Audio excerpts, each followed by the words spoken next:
Young Smurfs. No, what's your program called? Young Smirks. Young Smirks. What is that all about, bro? Come on, tell me about that branding first. It's good tea, that. I'm not usually a tea drinker, but it's not bad when you put about 5 figures in it. إنك لا تهدي من أحببت ولكن الله يهدي من يشاء. Alhamdulillahi Rabbil Alameen wa salatu wa salam Rasulullah. Assalamu alaikum. Wa alaikum salam rahmatullah. We have our very good friend today, Sheikh Yusuf Estes. Oh yes, How you I doing? know the man myself. How you doing? He's all right. Oh, no, you're not Yusuf. Oh no, you're I'm not another Yusuf, yeah. Gora. I'm another Gora. Yeah, I've seen you before somewhere knocking Yes. about. Where have you seen me? Huh? Where have I seen you? Peace TV. Yeah. You know about the story about Yusuf Estes? What happened? A guy came up to him in the street and said, I know you. You're on television. Sheikh Bilal Phillips. You know, the best one I had, I was in Malaysia. Yeah. And actually, the first time I met Abdul Rahim Green, Yeah. it was in Birmingham. He was giving a lecture. So They let you in, give you a visa. Just about, yeah. He went on first, and Yeah. he said, "Look, I'm just really happy. This is the first time I met John Fontaine, and everyone always asks me, is John Fontaine your son?" Oh. So everyone was laughing. So when I got up, I said, I'm really happy to see Abdul Rahim Green. Yeah. Because everyone always asks me, is that your granddad? he was looking at him. You know what? They all start saying, I am Yusuf Estes. And then when I say, no, he's a little bit different in terms of age. Oh, you're his son. That's the next thing. The classic is, Well, Yusuf Islam. I've got all your records. give us a tune. And I say to them, look, if I was to sing to you, you'd run a mile. Anyway. Oh, what is it? Got on the peace train. I said, look, peace train's coming at you, right on the peace train. Good rendition. I actually seen Yusuf Islam in New Zealand Yeah. when I was in Christ. When I MashaAllah. went down to Christchurch. May Allah preserve him. I seen him. He was. Supposed to say ameen, by the way. I mean, This silly boy. no. You see, he recognised my accent. Oh yeah. And he went, "Oh, you're from Manchester." I said, Yeah. "Yeah." He said, "Are you red or blue?" I said, "I don't really follow football." I actually It's thought haram. you were from Liverpool. I thought you were from Liverpool. No, I'm from Manchester. Yeah. Yeah.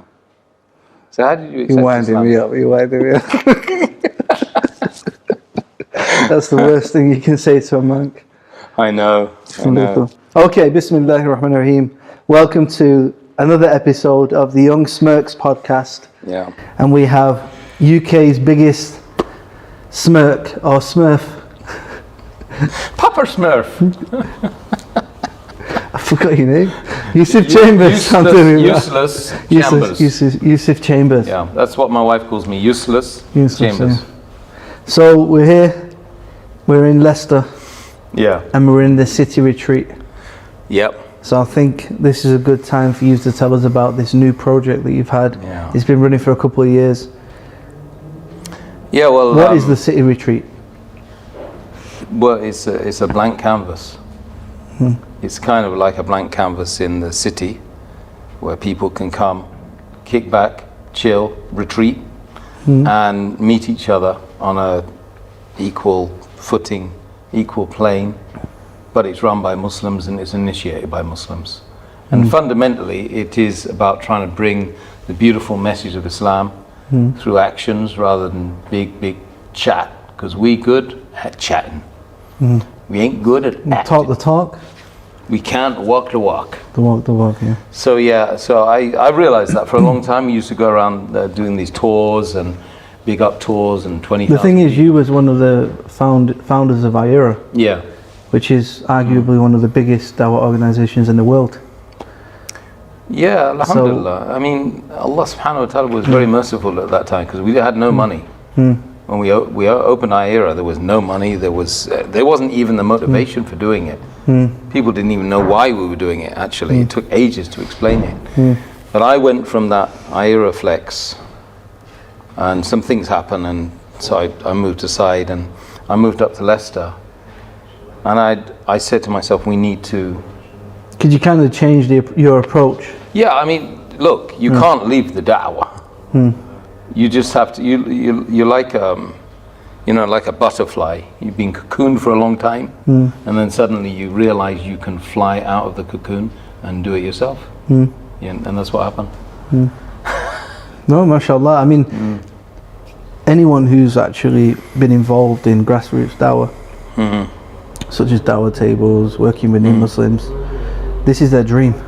You know, to have such a space, such a central space. Yeah. And this is right in the city. Yeah. Like this, this is literally a few minutes walk from the center. Yeah, it is right in the center. I designed it that way because I could have opened up in the ghetto, the Muslim ghetto. What's the point? The population is Muslim. Yeah. And okay, there's a lot of people who've fallen off the bandwagon, as it were. But effectively, you need to be in a place where there's lots of people that the bandwagon. You got that one, didn't you? But you're right. I mean, there's a lot of dawah. Bandwagon. There's a lot of dawah to Muslims, but you're trying to give dawah to your people. Well, first of all, you know what I'm trying to do is to normalize Islam and Muslims doing activity which is associated with the Islamic message in an area where they're not Muslims. So essentially we're trying to normalize Islam in this environment, and that's what the Prophet ﷺ did. So what you say to someone who says, well, they're never going to be happy with you until you leave your religion? Yeah. What do you mean by normalizing Islam? Well, because someone who's not familiar with dawah or speaking to the non-Muslims or English people, they don't know where you're coming from. No. A lot of people, when they hear about your project, they don't get it. I get it. No. They don't get it until they've been here a few times and they've seen what we do. Because seeing is believing, brother. But that's not a good thing to say to the atheist, yeah. But anyway. But yeah, I mean, you get my picture. But essentially, they don't get it because their flex isn't da'wah. Their flex isn't calling. Their flex is maintaining. It's retaining what they've got in their family, what they've got from their traditions, what they've got from their life expectant, expectations of their life, which is set up in their family. Yeah.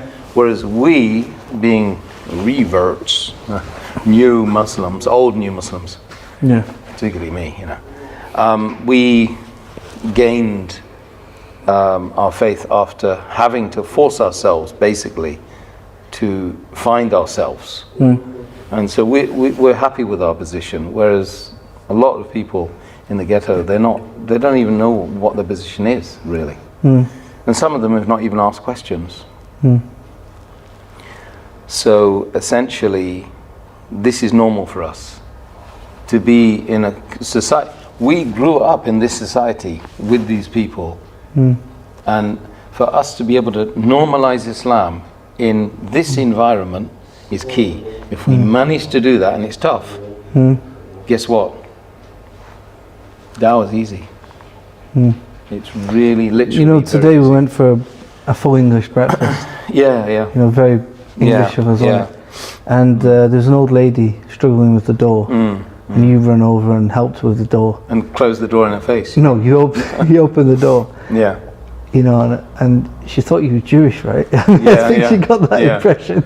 She probably did. And then as we're going out, you gave her a book about Jesus. Yeah. And then she opened it and realised you was a Muslim. Yeah, that's right, yeah. SubhanAllah. Essentially, to normalize Islam, meaning they're used to Christian morality, and Islamic morality is not that far removed at all. Ahl Kitab, the people of the book, Jews, the Christians and the Muslims, the Abrahamic faiths, the jump that they need to make is that Muslims are not going to be a problem for them.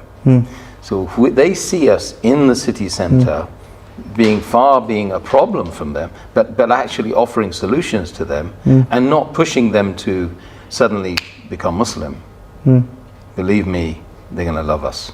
Yeah. And that's what's happening. Yeah.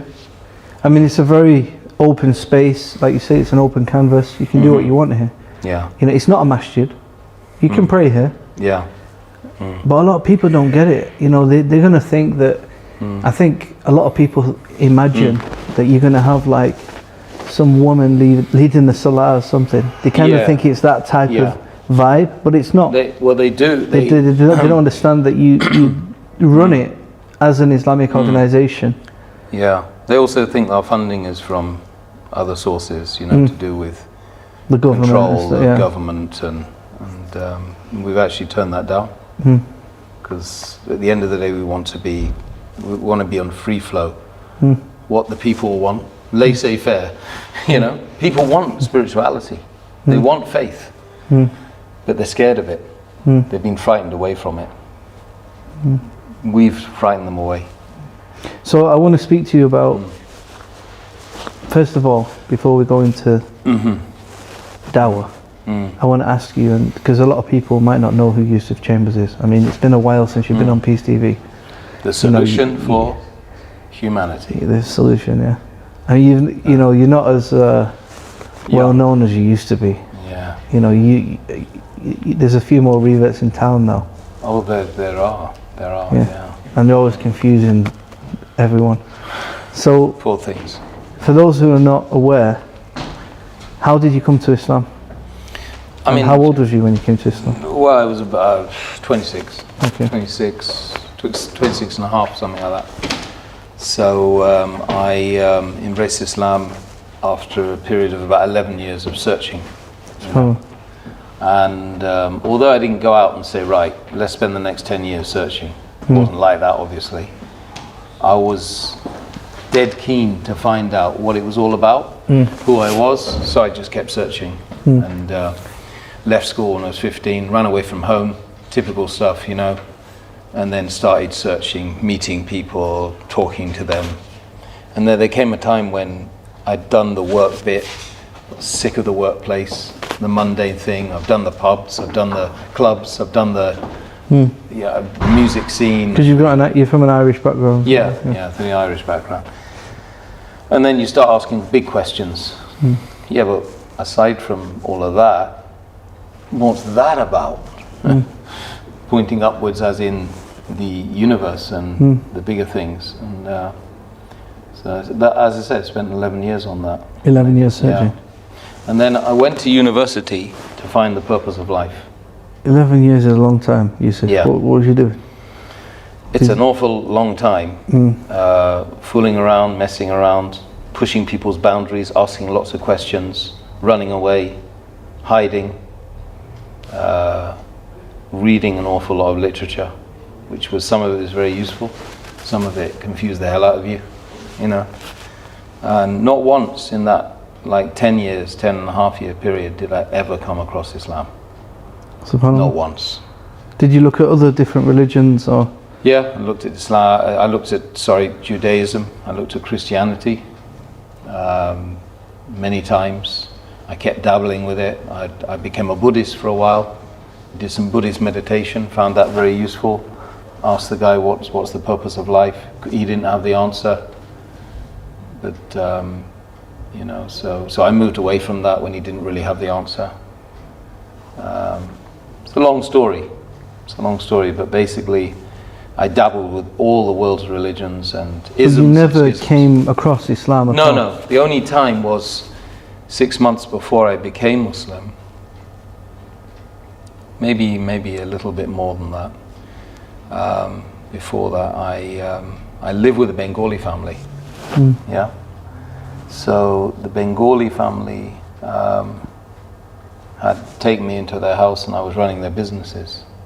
I was an optician at that time, so I was running their small optician practice. And in that 6 months period, the only thing they ever said to me because I didn't know it was a faith that a white man like me could take.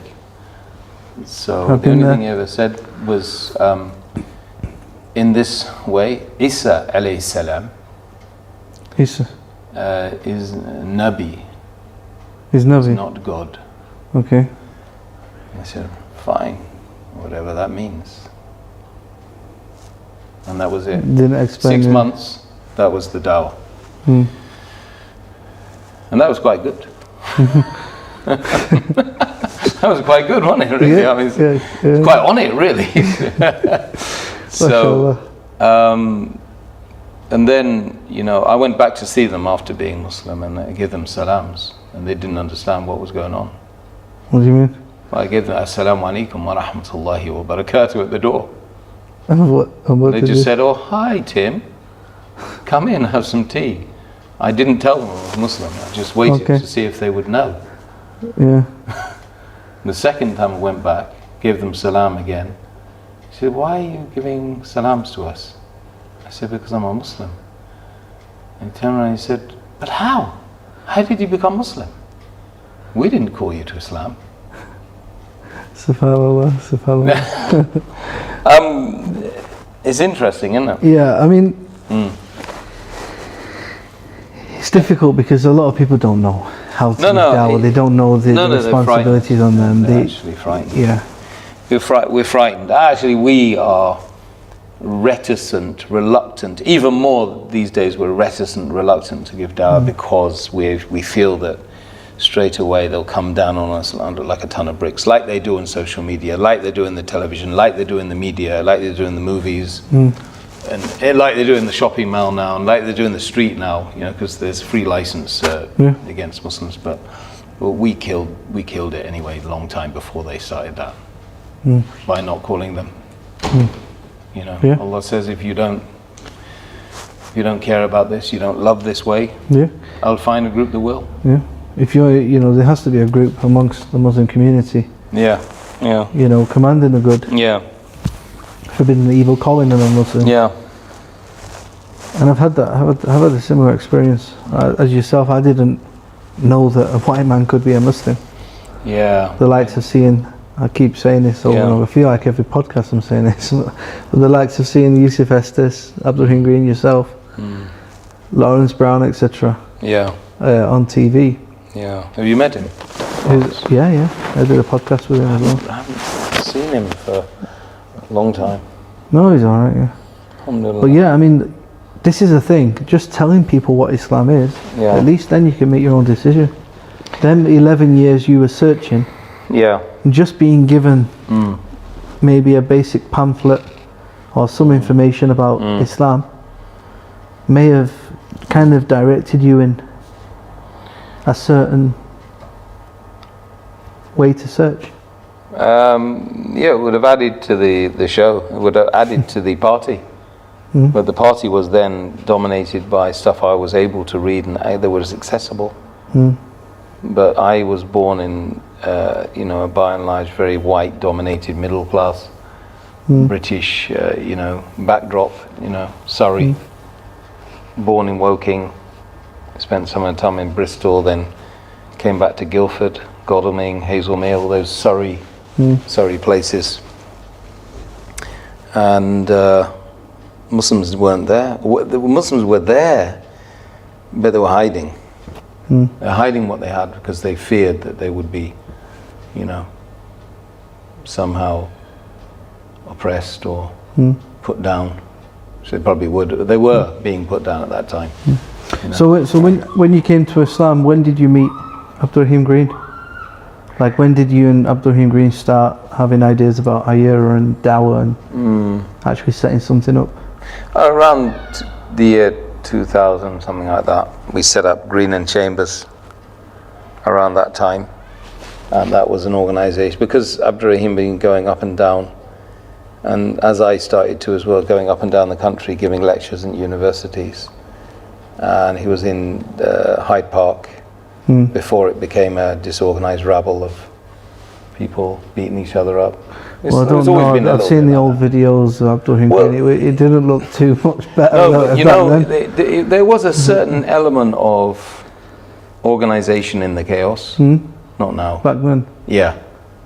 I mean, people might disagree. before the cameras. Yeah. Yeah. Before the cameras. Yeah. Before the young smirks appeared on the scene. Yeah. No, I mean, we said, look, we need to kind of in some way professionalize this so that we don't end up in prison with a debt and the dawah stops, you know. So we tried to do that through iERA. Then we started doing fundraising together on Islam channel and a whole plethora of different channels. And then we had a little bit of extra cash to go out and do the talks.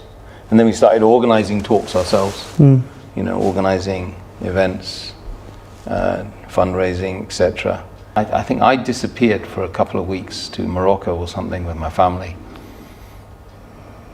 And Abdurrahim and Saqib Sattar and a few other guys got together and they concepted this thing in my absence, you know, like iERA. We got back and they said, look, this is what we're going to do. I said, wow, that's very ambitious, because that was calling the world back to Allah, a new front for dawah. The t-shirt was a new front for new dawah, era. calling the world iERA, back. sorry. iERA. Yeah, Islamic era. Like it's Yeah. like the new. But the t-shirt was specifically a new front for the dawah on the front, on the back, calling the world back to Allah. Okay. Oh, So anyway, it was, and then we had all these like brain waves and these supercharged thoughts about how we can call all of the du'at from different parts of the world, and we did. Bilal Phillips was there. Who else was there? Tawfiq Chowdhury, Abdurrahim, of course, and some guys from Mexico, some guys from Guatemala, Ecuador, Yahya from Ecuador, some other guys from all around the place. Hussein Yi. I believe Hussein Yi was there, was he? I've seen him on some of the iERA. He was, yeah. I'm not sure if he was there on the initial tour. Not the initial. Yusuf Estes was there. Yusuf Estes, yeah. He was there. Bilal Phillips was there. You know, so we had. I called Zaki and but he came on the phone because we had like 9 cities. 10 years ago? See, almost 10 years ago to almost 2 months ago, 2 years ago. 10 years ago, 2 months ago, shall I say, anniversary. And it was big, and it was like the thinking was blow away job. But then we came out the tour with virtually nothing. No, the donations were poor. One man came to us, and he basically wrote out the check to start iERA. SubhanAllah. One man Yeah, from rewarding. all of the tours. The tour of the tour of the tour, and we took on a lot. We were seeing schools, televisions, radio stations, magazines, Dawah tables. venues, the whole lot. We were doing everything. Suddenly, we took. It was the best thing ever. You'll never repeat something like this, but it was like we had a whole cavalcade of vehicles going up and down the UK with these amazing personalities that have been calling, you know. And then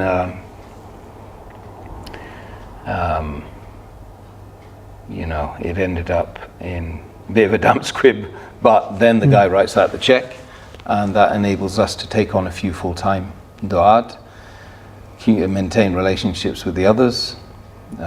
Some were upset because we weren't able to fulfill the promises of being a world collective dawah organization, but now that is the case with iERA. iERA has done that now. They have people in every continent talking about dawah, acting according to the dawah. So that's good. But then you kind of, a few years ago, kind of took a step back from iERA. You started your own project. So you have the city retreat, and you have an ambition to get one of these in every big major city in the UK. Yeah. I mean, the blueprint's taking a long time to set up because people in the community just simply don't understand what's going on here. They say, well, it's like, you know, what's that? Is it a bird? Is it a plane? No, it's Batman. You know, it's And it's like that, you know, is it a mosque? Yeah. Is it a church? No, it's a dawah center. It's a bit like that. Yeah. It's Or is it a synagogue? a synagogue. It could be a synagogue. They Yeah. see you walking around. Yeah. You see me walking around. Yeah. So it is very. Do you have any Jewish in you? I do. Yeah. Yeah. I've got Jewish on both sides. In fact, I recently found out that I could probably go and get Israeli citizenship if I wanted to. Why don't you try and get one? I don't know what the benefit is for it, really. It'll be, is there any benefit? Be interesting, won't it? It'd be interesting for you lot. Get some After land. you see me on the back end of a good beating. Get a piece of land. No, I mean, I don't know. I mean, in all honesty, Kick on fundraiser. yeah. That's your phone going off. Yeah, You want to answer turn it now, or? No. Hello, top of the morning to you. But yeah, subhanAllah, it's an interesting concept because me and my local team, if you like, or my group of close Dawah brothers in Manchester, we've been, thinking about doing something like this in Manchester for a long time. So the main issue is when the blueprint comes out and it's distributed, and then others are already wanting to take. I've got people in Birmingham, Manchester, I've got people in Scotland, I've got people in Qatar, I've got people in different parts of the world who want me to give them the blueprint. You can't make the blueprint you can't give the blueprint until you've lived it for a bit. And the Prophet ﷺ had the Meccan and the Medinan period, and before that there was the period of mu'amalat, of dealing with the people and trying to understand the message, and retiring to the cave and asking assistance from Allah subhanahu wa ta'ala, and dealing with the issues of the people according to his fitrah. And then he gets wahi, and then it moves into a different arena totally, and the dawah moves forward, and they start calling secretly, and then they start calling openly, and then they're set upon, and then there's hijrah. So with us, we've been going through phases with the dawah, and the dawah is just with the city retreat is just to normalize Islamic character in the society, to get people normalize. Look, when people see salah like you get that, people coming in this centre that will never go in a mosque. never at all. They'll be terrified to go in a mosque. But here, because it's like a retreat, it's a dawah centre. It's not an obvious dawah centre as such. Well, there's no architecture. So one of the things that I learnt from the kind of Quilliam, Abdullah Henry William Quilliam age in the Victorian Britain is that the centre was just a house.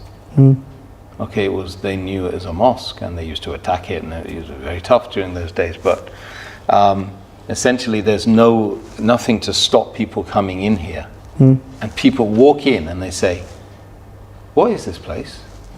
And we said, we kind of say, "Well, it's a community centre. Do you need any help?" Now, that would never happen if there was 2 domes and a minaret and the writing £100,000 minaret. Yes, 100,000. By the way, some of these minarets. Yes, Subhanallah. Exactly. Yeah. And so they're not going to come in. No, the Prophet ﷺ did the same thing. So why are we doing this stuff anyway? We're not using our intelligence. This is, as Allah says in the Quran, call to the people with wisdom and fair preaching. Argue with them in a way which is better, and the way to establish and normalize the faith of Islam is just be human, and then explain to them why you're being human, because now human is abnormal. Do you know what I mean? Subhanallah. But normalize the faith, bring it back into reality in the heart of the city centre. Nothing to stop them coming in. When they come in, they get the tea straight away, they get the biscuits, they get the smile, and sometimes they sit here reading a Bible.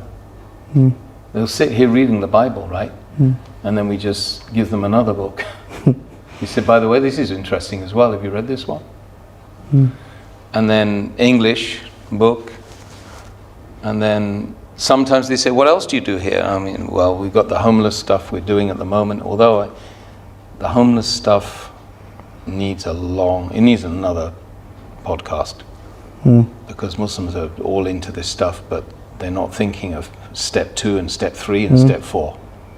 And step 2 could be dangerous. It's interesting. Yeah, see what I mean? Yeah, I have some thoughts about the homeless projects as well. It's hard because how, as a Muslim, can you tell someone not to feed someone? But at the same time, You can't. it's not going to help. It's a short term. Yeah. If the Muslims and the Christians keep feeding homeless people, keep giving them the needs that they have, the council and the government, they're not going to do anything about it. That's Yeah, well, they forego the responsibility. They just, they won't do anything. The people take over, but then because the people are not they have no professionalism. You see, because we were doing it, and then Green Lane took over and started doing it. I was talking to Kamran about that the other day, and we found then after that, there's another phase that happens after that, is when everybody comes, you've got to signpost them. You've got to deal with their complex needs, with their A-class drug use, with their disease, with their incredible odors that they bring because they've not washed for, properly for weeks, their clothes, etc. And they're defecating and themselves. And so one has to then move into a different paradigm. You're not just like dealing with give them a bed. We were giving them a winter night shelter, so you give them, there are 10 beds in here, on the winter nights.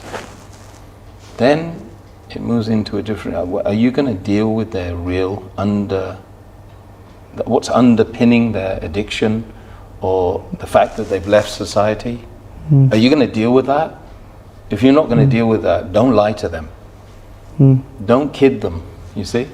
So we've been going through all of this. So these people that walk in, you see these Muslim guys in the city centre giving assistance to the people that they should be helping. And they start giving donations. I've had hardcore EDL guys arguing with us in here. The next day they come in with 500 quid. SubhanAllah. This is groundbreaking. But we're doing this for Allah. That's the thing. So we need to keep ourselves on a... Like you say, it's just it is a big responsibility to take on. And if you do take on the homeless project fully, you can't do other projects. No. Especially if you've got children coming in and out. And that's where. So we got next door. There's premises come up. There's land over here. There's places over here. When the Muslims start to realize the significance of a model like this, then businessmen can easily buy. In fact, it's owned by Muslims anyway. So just hopefully they'll give it to us one day. But then that becomes your detox or your assisted living center. So they come in here, you feed them, and you got plan B, plan C, plan D, and you know where it's going. And somewhere along the line, whether surreptitiously, like carefully and subtly, you imbibe the message of Islam. You have to. If you're not going to give these guys a purpose, you're just lying to them. They're lying in their bed and you're lying to them. So a few of them took Shahada with us. MashaAllah. But then dealing with their addiction issues and I don't know if they're Muslim now. You see this up and down the or country, even alive. Yeah. SubhanAllah. Are they alive? That's the thing. A lot of these homeless things are run by Muslims or with Muslims, or because Muslims feel guilty about not giving dawah. So they think, what can I do to show my faith? I love my faith. I want to make my faith manifest.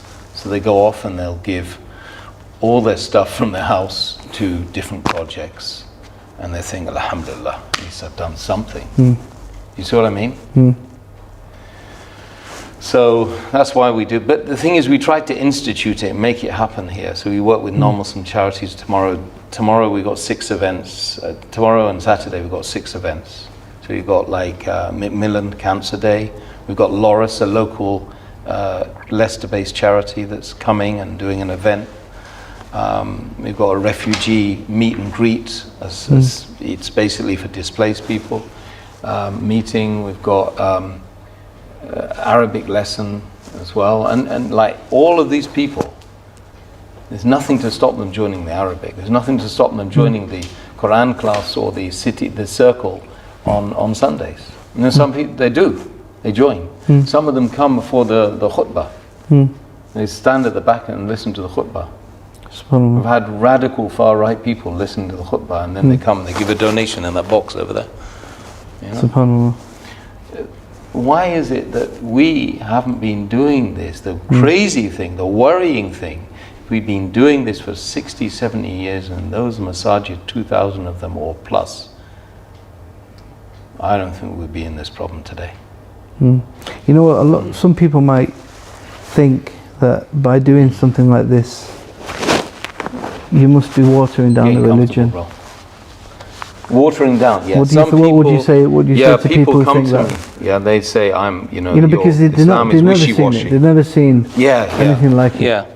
They say that, Islam seems wishy-washy. My answer to them is, what is Islam? Is it a set of rituals and clothing? If it is, I'm leaving tomorrow. But it ain't. You know it isn't. I know it isn't, right? Because I know what changed me was not the clothes, not the beard.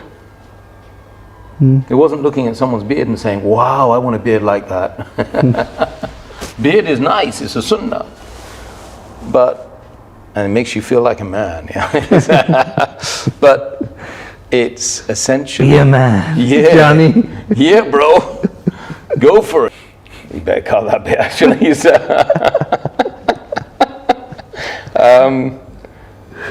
What were we talking about before the be a man, Johnny? It wasn't the beard. Yeah. So no, I mean, it's even though the beard is good. Yeah, and I like the beard. I mean, I couldn't do without the beard.